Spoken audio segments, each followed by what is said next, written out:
রক্তস্নাত পথ ধরে গঠিত ত্রয়োদশ সংসদের উদ্বোধন অধিবেশন বসছে আজ। নির্বাচিত হবেন স্পিকার, ডেপুটি স্পিকার, ভাষণ দেবেন রাষ্ট্রপতি। বিএনপির সংসদীয় দলের সভা অনুষ্ঠিত। অধিবেশনে স্বাগত ভাষণ দেবেন প্রধানমন্ত্রী তারেক রহমান, জানালেন জ্যেষ্ঠ নেতারা। সংস্কার প্রস্তাব বাস্তবায়নের আগে বিচ্ছিন্নভাবে ডেপুটি স্পিকারের পদ চায় না জামাত। সংসদকে সংবিধান সংস্কার পরিষদ হিসাবে দেখতে চায় এনসিপি। দেখছিলেন ক্রাউন সিমেন্ট সংবাদ শিরোনাম। এবার বিস্তারিত সংবাদ। এক ঐতিহাসিক মুহূর্তের দ্বারপ্রান্তে বাংলাদেশ। রক্তাক্ত অধ্যায় পেরিয়ে ফের জনগণের ভোটে নির্বাচিত একটি সংসদের পথ চলা শুরু হচ্ছে আজ। সকাল 11টায় শুরু হবে ত্রয়োদশ সংসদের প্রথম অধিবেশন। সংবিধান সংস্কার পরিষদ গঠন, জুলাই সনদ বাস্তবায়ন পদ্ধতি সহ সংস্কার প্রশ্নে সংসদের প্রথম অধিবেশন সরকারি ও বিরোধী দলের বিতর্ক জমে উঠবে বলে ধারণা করা হচ্ছে। সংসদের বিরোধী দলীয় জোট এরই মধ্যে অভিযোগ করেছে সরকার জুলাই সনদ মানছে না, আর সরকারি দলের দাবি জুলাই সনদ বাস্তবায়নে অঙ্গীকারাবদ্ধ বিএনপি। রোকনুজ্জামানের রিপোর্ট। ত্রয়োদশ জাতীয় সংসদ এবং গণভোটের পর এরই মধ্যে শপথ নিয়েছেন বিজয়ী সংসদ সদস্যরা। বিরোধী দলের সংসদ সদস্যরা অবশ্য এরই মধ্যে সংস্কার পরিষদের সদস্য হিসেবেও শপথ নিয়েছেন। তবে বিএনপি বলছে সংবিধান অনুযায়ী সংস্কার পরিষদের শপথ নেওয়ার সুযোগ নেই। সংস্কার পরিষদ নিয়ে আগে সিদ্ধান্ত নেবে সংসদ। এই পরিস্থিতির মধ্যে বৃহস্পতিবার সকাল 11টা থেকে শুরু হতে যাচ্ছে ত্রয়োদশ জাতীয় সংসদের প্রথম অধিবেশন। প্রথম দিনেই সংসদে উপস্থাপন করা হবে 133টি অধ্যাদেশ। এসব অধ্যাদেশের বিষয়ে সিদ্ধান্ত সহ সংবিধান সংস্কার পরিষদ গঠন, উচ্চকক্ষ সহ জুলাই সনদে শাসনতান্ত্রিক যেসব পরিবর্তন রাজনৈতিক দলগুলোর ভিন্নমত সহই সই হয়েছিল সেসব বিষয়ে সিদ্ধান্ত নেবে সংসদ। সরকারি দলের দাবি এভাবে সংবিধান মেনেই জুলাই সনদে করা তাদের অঙ্গীকার পূরণ করা হবে। সংসদে 2/3 বেশি আসনে জয়ী দলটি জুলাই সনদ নিয়ে তাদের অবস্থান এভাবেই স্পষ্ট করেছে।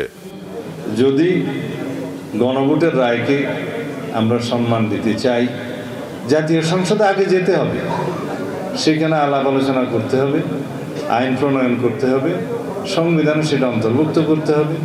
তারপরে যদি সংবিধান সংস্কার পরিষদের সদস্য হিসেবে শপথ নিতে হয়, সেটা সেখানেই নির্ধারণ করা হবে, সিদ্ধান্ত হবে, এবং কোন ফর্মে শপথ হবে সেটা তৃতীয় তফসিলে আনতে হবে।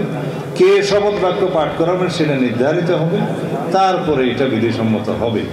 কিন্তু আজকে যাদেরকে জবরদস্তিমূলক শপথ পড়ানো হলো, যিনি জবরদস্তিমূলক শপথ পড়ালেন, সেটা সংবিধান রক্ষণ হয়েছে কিনা অবশ্যই সুপ্রিম কোর্টের দেখার দায়িত্ব। তবে বিরোধী দলের দাবি সংবিধান সংস্কার পরিষদে শপথ না নিয়ে নবনির্বাচিত সরকার জুলাই সনদ মানছে না। জুলাই আন্দোলন এবং জুলাই সংস্কার মানে না বলেও তাদের অভিযোগ। সম্প্রতি যে নতুন সরকার এসছে, তারা শুরু করেছে একটা প্রতারণা দিয়ে। তারা সংবিধান সংস্কার পরিষদ এটার শপথ নেয় নাই। বাংলাদেশে 68% জনগণ যে গণভোটের রায় দিয়েছে, সেই গণভোটকেও তারা তোয়াক্কা করছে না। গণভোট এবং সংবিধান সংস্কার পরিষদ, জুলাই সনদ বাস্তবায়ন আদেশ ইত্যাদি মানার জন্য বাধ্য করা যাবে, সেই জন্য রাজপথের কর্মসূচি দিতে হবে। যারা ক্ষমতায় গেলেন তারা আবার জুলাই আন্দোলনের ইতিহাস ভুলে গেছেন। সংস্কার এখন আর মানে না, এটা মানি না, ওইটা হবে না। আমি বলি ওই অপরিণামদর্শী পথ থেকে ফিরে আসুন ইনশাআল্লাহ। 11 দলীয় যে ঐক্য হয়েছে জামাত ইসলামী, আমরা বাংলাদেশে মানুষের ইনসাফের দেশের জন্য যে জোয়ার উঠেছে, এই জোয়ারে আমরা ইনশাআল্লাহ আগামীতে বাংলাদেশে কোরআনের বিধান কায়েম করতে পারবো। আর সরকারি দলের দাবি জুলাই সনদ নিয়ে বিরোধীদের এভাবে ভুল ব্যাখ্যার কোনো সুযোগ নেই। সুতরাং এখানে মিস ইন্টারপ্রিট করার কোনো সুযোগ নাই। জাতীয় সনদের প্রত্যেকটি প্রস্তাব যেভাবে স্বাক্ষরিত হয়েছে, নোট অফ ডিসেন্ট সহ, আপনারা সেই কিতাবটি হাতে নিয়ে দেখবেন। ওখানে বলা আছে যারা নোট অফ ডিসেন্ট দিয়েছে যে সমস্ত দফায়, সেই সমস্ত রাজনৈতিক দল যদি নির্বাচনী ইশতেহারে উল্লেখপূর্বক জনগণের ম্যান্ডেট প্রাপ্ত হন, তাহলে তারা সেটা বাস্তবায়ন করতে পারবেন। জুলাই সনদে থাকা রাষ্ট্রপতি, প্রধানমন্ত্রীর ক্ষমতার ভারসাম্য, বিএনপির দ্বিমত সহ উচ্চকক্ষ গঠন, সংবিধান সংস্কার পরিষদ গঠন, জুলাই সনদ অনুযায়ী সংবিধান সংস্কার বা সংস্কার বাস্তবায়ন পদ্ধতি সবই ঠিক হবে সংসদের এই অধিবেশনেই। রোকনুজ্জামান, বাংলা ভিশন, ঢাকা। জাতীয় সংসদের স্পিকার, ডেপুটি স্পিকার এবং সংসদ উপনেতা কে হবে তা ঠিক করবেন সংসদ নেতা ও প্রধানমন্ত্রী তারেক রহমান। বিএনপির সংসদীয় দলের সভায় এই সিদ্ধান্ত হয়েছে বলে জানিয়েছেন এলজিআরডি মন্ত্রী মির্জা ফখরুল ইসলাম আলমগীর। আর স্বরাষ্ট্রমন্ত্রী সালাউদ্দিন আহমেদ জানান, সংসদ নেতা স্বাগত বক্তব্য দিয়ে অধিবেশনের সভাপতি কে হবে সেটি উপস্থাপন করবেন। এরপর সংসদের বিধি মোতাবেক শপথ নেবেন স্পিকার ও ডেপুটি স্পিকার। আরও জানাচ্ছেন জাহাঙ্গীর আকান্ত।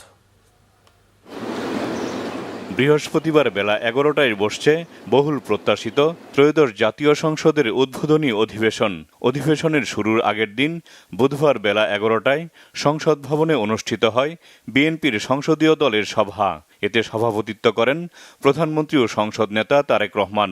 দীর্ঘ 1.5 ঘণ্টারও বেশি সময় ধরে চলা এই সভায় স্পিকার, ডেপুটি স্পিকার কে হবেন, কিভাবে পরিচালিত হবে সংসদের উদ্বোধনী অধিবেশন, এসব নানা বিষয় নিয়ে আলোচনা হয় বৈঠকে। বৈঠক শেষে এসব তথ্য জানান স্থানীয় সরকার মন্ত্রী মির্জা ফখরুল ইসলাম আলমগীর।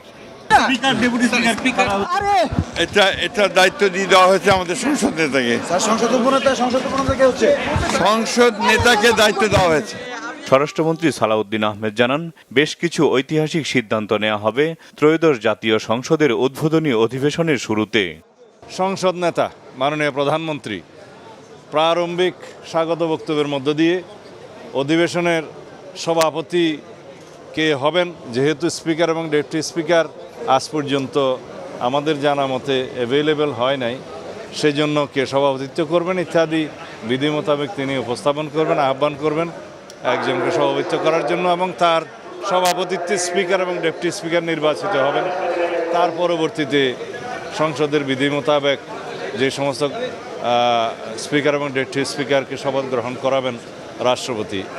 এরপরে আবার অধিবেশন বসবে।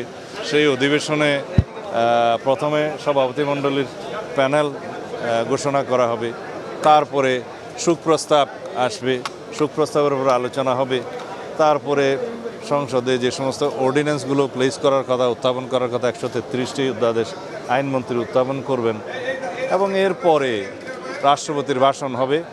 জুলাই সনদে যেসব বিষয়ে বিএনপি সম্মত হয়েছে তা ধারণ করা হবে বলে জানান স্বরাষ্ট্রমন্ত্রী। সংসদের কয়েকটি কমিটি নির্বাচিত হয়, যেমন বিজনেস অ্যাডভাইজরি কমিটি, যেটা কার্য উপদেষ্টা কমিটি বলে, সেটা সংসদ কমিটি সহ আরও কয়েকটি কমিটি হবে। রাষ্ট্রপতির ভাষণের পরে সেদিন মুলতবি হবে। মুক্তিযোদ্ধা বিষয়ে প্রতিমন্ত্রী ইশাক হোসেন জানান, ত্রয়োদশ জাতীয় সংসদ জনগণের প্রত্যাশা পূরণে কাজ করবে। জনগণের প্রত্যাশা পূরণের জন্য আপনারা দেখেছেন যে নির্বাচন শেষ হওয়ার পরের দিন থেকেই কিন্তু আমরা আমাদের বিভিন্ন যে প্রতিশ্রুতি সেই অনুযায়ী আমরা কাজ করে চলেছি, এবং আমি আশা রাখি আমাদেরকে একটু সময় দিতে হবে। আমরা মাত্র এসেছি, দেশ একেবারে ভঙ্গুর অবস্থায় আমরা পেয়েছি, অর্থনীতি একেবারে দেউলিয়া অবস্থায় চলে গিয়েছে। তো এর বাইরে বৈশ্বিক পরিস্থিতি বিবেচনায়, সব কিছু বিবেচনায় আমি কথা দিতে চাই যে জনগণ অবশ্যই হতাশা হবে না। আমরা জনগণের প্রত্যাশা অনুযায়ী অক্ষরে অক্ষরে আমরা কাজ করে যাব।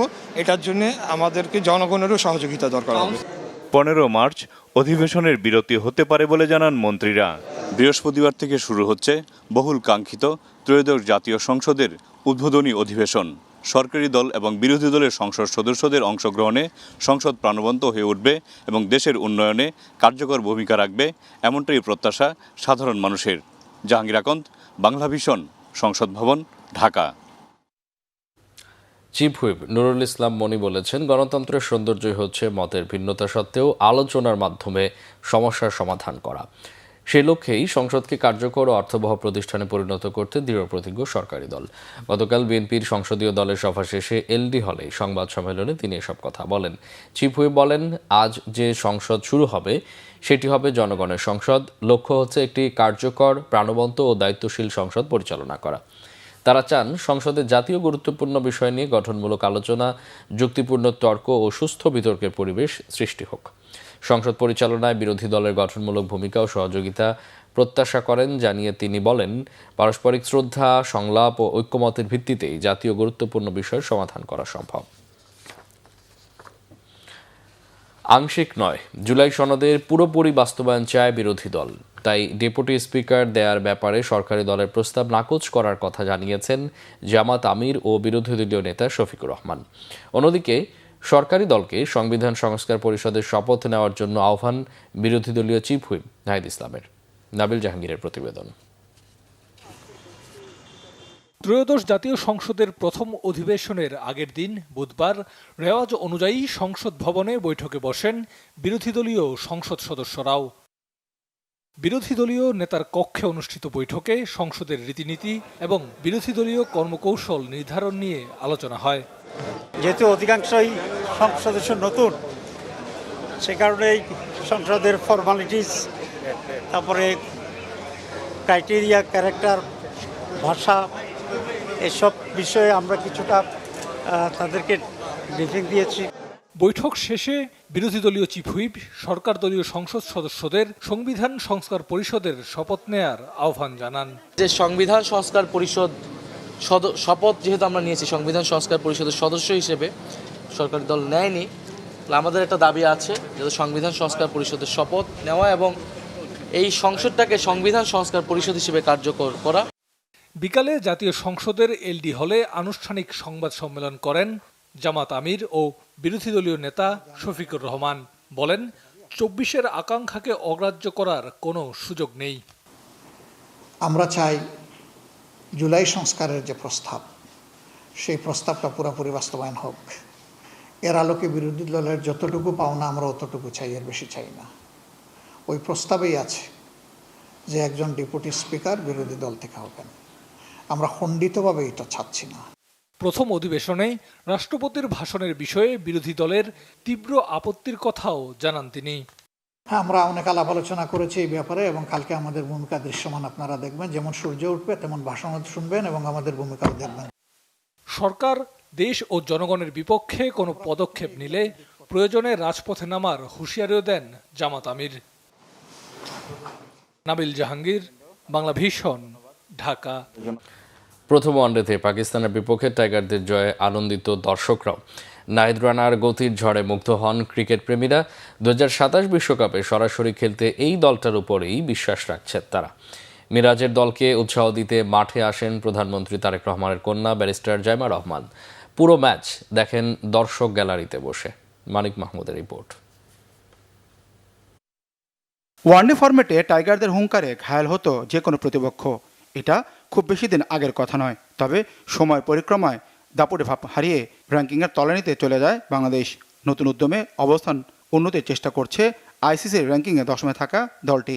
ঘরের মাঠে পাকিস্তানের বিপক্ষে ওয়ানডে সিরিজে অকুণ্ঠ সমর্থন দর্শকদের। প্রধানমন্ত্রী কন্যা ব্যারিস্টার জাইমা রহমানও খেলা শুরুর আগে হাজির হয়ে যান মিরপুর স্টেডিয়ামে।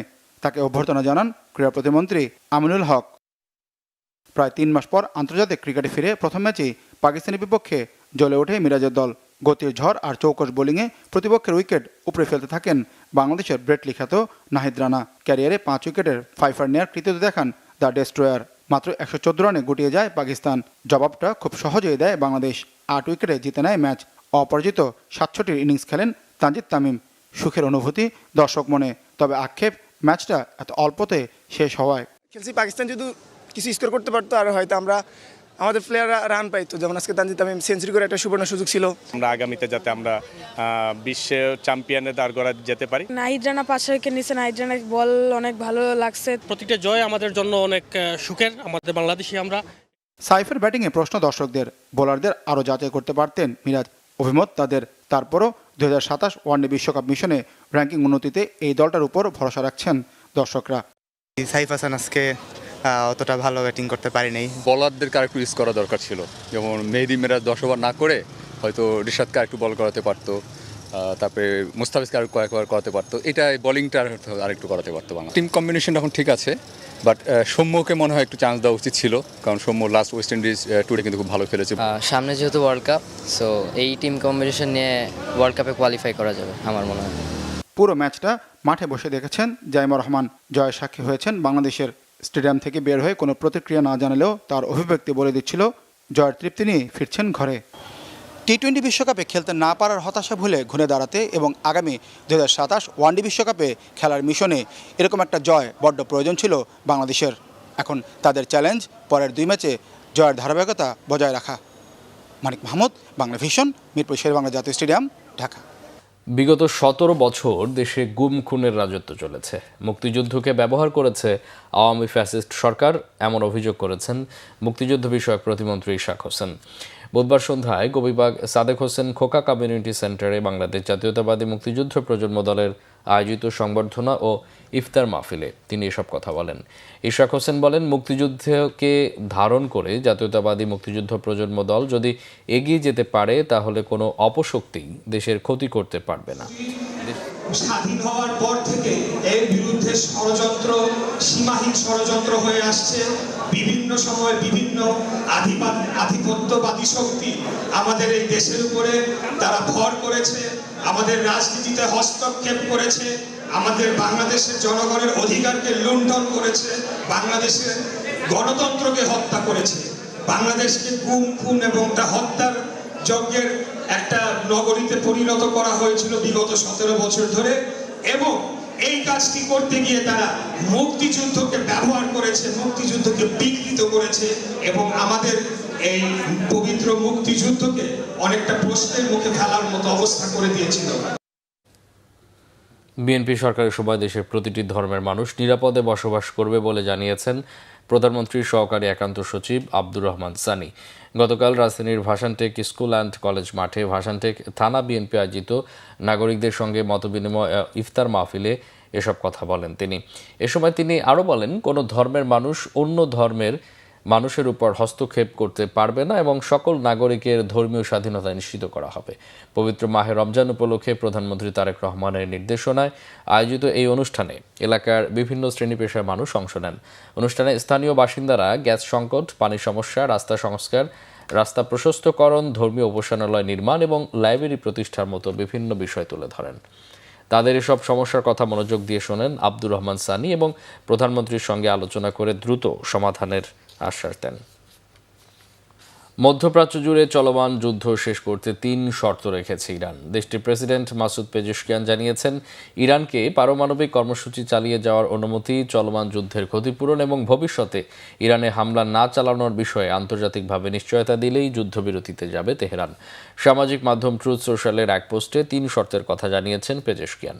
এদিকে ইরানে যৌথ হামলার জবাবে যুক্তরাষ্ট্রের ক্যালিফোর্নিয়া অঙ্গরাজ্যের বিভিন্ন শহরে তেহরান পাল্টা হামলা চালাতে পারে বলে শঙ্কা প্রকাশ করেছে যুক্তরাষ্ট্রের প্রধান গোয়েন্দা সংস্থা ফেডারেল ব্যুরো অফ ইনভেস্টিগেশন।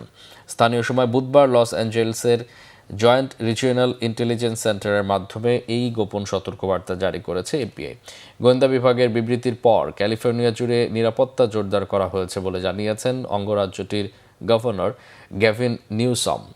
আর যুদ্ধের 13তম দিনেও মধ্যপ্রাচ্য জুড়ে মিসাইল হামলা চালিয়ে যাচ্ছে ইরান। তেহরান ও লেবাননে অব্যাহত রয়েছে যুক্তরাষ্ট্র ও ইসরায়েলি বাহিনীর যৌথ অভিযান। সংবাদ শেষ করব ক্রাউন সিমেন্ট শিরোনামগুলো আরেকবার জানিয়ে। রক্তস্নাত পথ ধরে গঠিত ত্রয়োদশ সংসদের উদ্বোধনী অধিবেশন বসছে আজ। নির্বাচিত হবেন স্পিকার, ডেপুটি স্পিকার, ভাষণ দেবেন রাষ্ট্রপতি। বিএনপির সংসদীয় দলের সভা অনুষ্ঠিত, অধিবেশনে স্বাগত ভাষণ দেবেন প্রধানমন্ত্রী তারেক রহমান, জানালেন জ্যেষ্ঠ নেতারা। সংস্কার প্রস্তাব বাস্তবায়নের আগে বিচ্ছিন্নভাবে ডেপুটি স্পিকারের পদ চায় না জামাত, সংসদকে সংবিধান সংস্কার পরিষদ হিসেবে দেখতে চায় এনসিপি। এই ছিল এখনকার মতো। পরে সংবাদ সকাল 10টায়, এর আগে 9টায় রয়েছে নিউজ টপ 10 দেখার আমন্ত্রণ রইল। এছাড়া বাংলা ভিশন সংবাদ ও সংবাদ সংশ্লিষ্ট অনুষ্ঠান দেখতে ভিজিট করুন www.bvnews24.com ও facebook.com/banglavisionnews এবং সাবস্ক্রাইব করুন youtube.com/banglavisionnews। এতক্ষণ সাথে থাকায় অসংখ্য ধন্যবাদ।